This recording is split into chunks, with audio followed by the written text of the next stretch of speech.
Hello everyone, नमस्ते। स्वागत है आपका हमारे चैनल पे। देखो, आज की वीडियो खास इसलिए है क्योंकि बहुत जल्दी हम 6 महीने कंप्लीट करने वाले हैं हमारे कोचिंग सेंटर के, जो हमारे लिए एक बहुत अच्छी अचीवमेंट है। क्योंकि कहा जाता है ना, हमेशा कोई भी स्टार्टअप, कोई भी चीज़ 6 महीने तक अगर सरवाइव कर जाती है तो वो उसके 90% चांसेस हो जाते हैं कि वो कंटिन्यू रहेगा और वो सरवाइव कर पाएगा।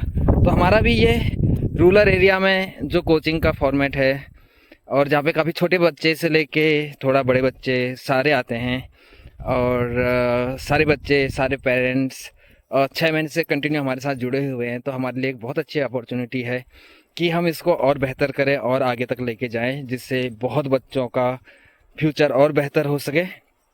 और ये देखिए, अभी मैं निकला हूँ कोचिंग के लिए और अभी टाइम हो रखा है दिन के 3। और यहाँ पे देखिए इतनी तेज़ गर्मी। देखो, पहाड़ों में भी ना ग्लोबल वार्मिंग का असर होने लगा है, क्योंकि इतनी गर्मी हमने अपने बचपने में नहीं देखी। मैं कई कई टाइम के बाद पहाड़ों में सेटल हुआ हूँ। इससे पहले मैं सिटीज़ में रहता था, और स्कूलिंग के बाद हम चले गए थे पैसा कमाने के लिए।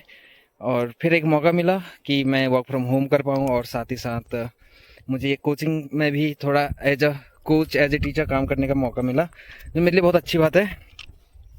तो आज मैं आपको दिखाना चाहूँगा अपने बचपन का वो स्विमिंग पूल जिसमें हम स्विम किया करते थे। और देखिएगा, तो ये है हमारा स्विमिंग पूल जिसमें हमने अपने बचपन की यादें आज भी जो हमारे जहन में हैं वो इसी से जुड़ी हैं।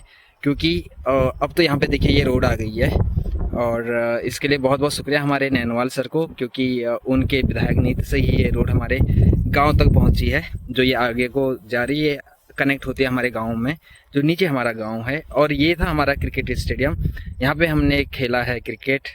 और इस ग्राउंड से हालांकि कोई बहुत बड़ी अपॉर्चुनिटी हमें नहीं मिली लाइफ में एज अ क्रिकेटर, बट हाँ, हमारी जो यादें हैं, जो मेमोरीज हैं, वो काफ़ी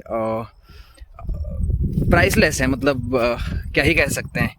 और ये था हमारा स्विमिंग पूल, क्योंकि जब हम आया करते थे यहाँ ऊपर से, क्योंकि हमारा स्कूल था टॉप में, तो हम आते थे और यहाँ पे हुआ करता था एक बहुत बड़ा पेड़, जिसे हम बोलते हैं अपने पहाड़ी लैंग्वेज में रीठा। वो बेसिकली काफ़ी यूज़फुल प्लांट होता है, मतलब काफ़ी अच्छा एक पेड़ होता है जिसके काफ़ी सारे बेनिफिट हैं। और अभी हमारे प्रमोद भाई जी हैं, जो कि इस चैनल के ऑनर भी हैं, और अभी वो पॉलिटिक्स से भी जुड़े हैं। और उन्होंने यहाँ पे एक बरगद का पेड़ लगाया है, जिसे बोलते हैं जटाधारी बरगद। और वो काफ़ी शुभ माना जाता है हमारे हिंदू कल्चर में। और देखते हैं कि ये कितना जल्दी कितना बड़ा होता है, क्योंकि कहीं ना कहीं ये एक कितना सेंटर पॉइंट था जहाँ पे बहुत पहले बहुत बड़ा पेड़ हुआ करता था। और वो आप देख सकते हैं, जितने भी हिल्स है हर जगह से वो दिखता था, और एक उसकी अलग ही पहचान थी।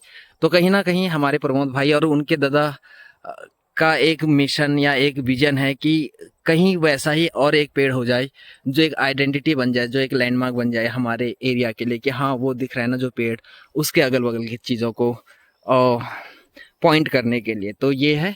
और देखिए, आज की जनरेशन, आज के बच्चे स्कूल से आते हैं तो वो बहुत बिजी रहते हैं अपने गेमिंग्स में, अपने स्टडी में। पर हमारे टाइम पे नहीं था। हमारे टाइम पे जो ये हमारे पेट्स हैं, इनकी जगह पे हम यहाँ पे स्विम किया करते थे। और हाँ, उस टाइम पे थोड़ा सा और ज़्यादा इसमें क्या कह सकते हैं कि मतलब अब ये थोड़ा सा और बड़ा कर दिया गया है, बट हमारे बचपन में ये थोड़ा सा छोटा था। बीच में ये रेनोवेट हुआ था और थोड़ा बड़ा हो गया, अब ये थोड़ा बेहतर हो गया है। और यही है। और अब आपको दिखाता हूँ मैं अपने उत्तराखंड की एक बहुत खूबसूरत चीज़, जिसे हम बोलते हैं, तो वो जो खूबसूरत चीज़ की मैं बात कह रहा हूँ वो ये है। देखिएगा गाइस, ये है हमारी एक रिवर जिसका नाम है रामगंगा। ये मैं जूम करके आपको दिखा रहा हूँ। आजकल रेनी सीजन है तो पानी का लेवल काफ़ी है इसमें, और ये ऊपर चौखुटिया से नीचे को आती है। ये देखिएगा, ये देखिए, ये हमारा मेन मार्केट है, और यहाँ से ये रिवर मतलब काफ़ी ऊपर से आ रही है। और मैं इसलिए बोल रहा हूँ कि ये एक बहुत मतलब प्राइसलेस चीज़ है हमारे लिए, क्योंकि इतना वाटर जो फ्लो हो रहा है बट इसका कोई यूटिलाइजेशन नहीं है। और मैं काफ़ी टाइम से ये मेरा एक ड्रीम प्रोजेक्ट है। इन फ्यूचर अगर मैं कभी उस लायक चीज़ों को अचीव कर पाऊँगा तो मेरी कोशिश रहेगी कि क्यों ना हम एक बहुत अच्छा वाटर पैकेजिंग का यहाँ पे बिज़नेस स्टार्ट करें। क्योंकि ये हमें दिया है ऊपर वाले ने, एक वरदान है। क्योंकि लोग तो पानी के लिए तरसते हैं और हमारे घर के बगल में इतनी बड़ी नदी अगर बह रही है और इसका पानी बहुत प्योर होता है, बहुत साफ़ होता है, तो इसको अगर फिल्ट्रेशन करके अगर हम पैकेजिंग करके वहाँ तक पहुँचा पाए जहाँ पे जो वाटर क्वालिटी है जिसमें मिनरल्स वगैरह काफ़ी लो होते हैं और लोगों को एक अच्छा पानी नहीं मिलता है, उन लोगों तक अगर हमें इसको एक अफोर्डेबल प्राइस में और अच्छी पैकेजिंग के साथ पहुँचा पाए तो शायद मुझे लगेगा कि हाँ, हमने प्रकृति की यानी कि नेचर ने जो हमें चीज़ दी है उस रिसोर्स का हमने एक अच्छा फ़ायदा उठाया। वरना बहुत सारी ऐसी चीज़ें हैं गाइस जो प्राइसलेस होती हैं, हमें उसकी वैल्यू नहीं पता होती है और नेचर से ही हमें सबसे ज़्यादा प्राइसलेस चीज़ें मिलती है जिसकी कोई कीमत नहीं है। एग्जांपल के लिए ये एयर है, ये ऑक्सीजन है, ये हमें नेचर ही दे रहा है। अगर ये ना हो तो शायद हम सोच भी नहीं सकते कि लाइफ में हम मतलब सरवाइव कर पाएँ या हम फिर जी पाएंगे इसके बगैर। तो ऐसी चीज़ें हैं। और तो ये है हमारा रोड और वो है सामने हमारा कोचिंग सेंटर जहाँ पे ये टेंपल दिख रहा है विलेज के जस्ट राइट साइड में। ये है हमारा कोचिंग सेंटर, यहाँ तक मुझे जर्नी तय करनी होती है डेली। और ऐसा नहीं है कि मैं चीज़ों को अफोर्ड नहीं कर सकता, भले ही रोड कनेक्टिविटी है बट उसके बाद भी मैं नहीं चाहता कभी भी कि मैं कोई 4 व्हीलर या कुछ ऐसा रखूँ, क्योंकि मुझे पता है वो लाइबिलिटीज़ है। इवन मैं अपने कोचिंग पे बच्चों को भी समझाता हूँ, जो rich dad poor dad books में बहुत अच्छे से एक्सप्लेन करी हुई है कि व्हीकल एक लाइबिलिटीज़ है अनलेस अनटिल कि वो बहुत नेसेसिटी नहीं है आपके लिए।